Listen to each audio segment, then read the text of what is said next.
It is because of Hamas that you see those images on that screen, that Gaza has become a demolition site because Hamas launched that brutal attack on Israel on October the 7th. And so again, I would stress, President Trump wants to ensure that this can be a place where all people can live in peace. He is a peacemaker-in-chief. He made that very clear in his first term. And as for how that will be accomplished, the president and his team are talking with our allies in the region to consider next steps. But should the American people be prepared to see U.S. military on the ground fighting a ground war against Hamas? Again, the president has not committed to U.S. troops in the region. But it is an option. I have said that the president has not committed to that yet. Sure. If I could just follow up on that, though, why not rule out the idea of committing U.S. troops? This has been a long-standing argument that the president has made really over the last decade or so, talking about endless wars and not something the U.S. wants. Why not rule out troops? Because I think the president is very good when he's making deals and negotiating not to rule out anything because he wants to preserve that leverage in negotiations. And so I think that's what he's doing here. Mary. Follow up on that, though. He also said that everyone loves this plan. He said that in the Oval Office this morning.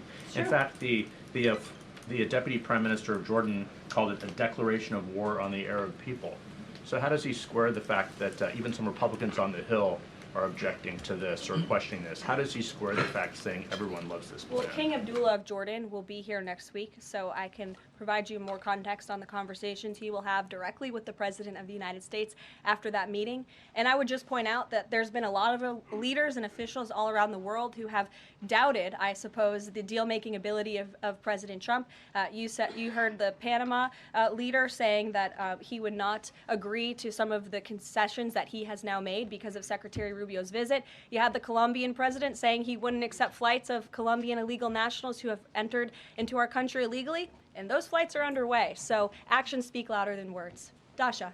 Caroline, you said the president has been working on this idea for a while behind the scenes now. Is there a written plan based on the president's proposal for Gaza? And if so, when was it drafted and who had a hand in that? The plan was written in the president's remarks last night as he revealed it to the world and to the American people, and his team are continuing to be engaged on this effort. I saw the National Security Advisor this morning. He has a very busy day of calls, and they will, again, continue to engage with our partners. That includes Steve Witkoff as well. Mary.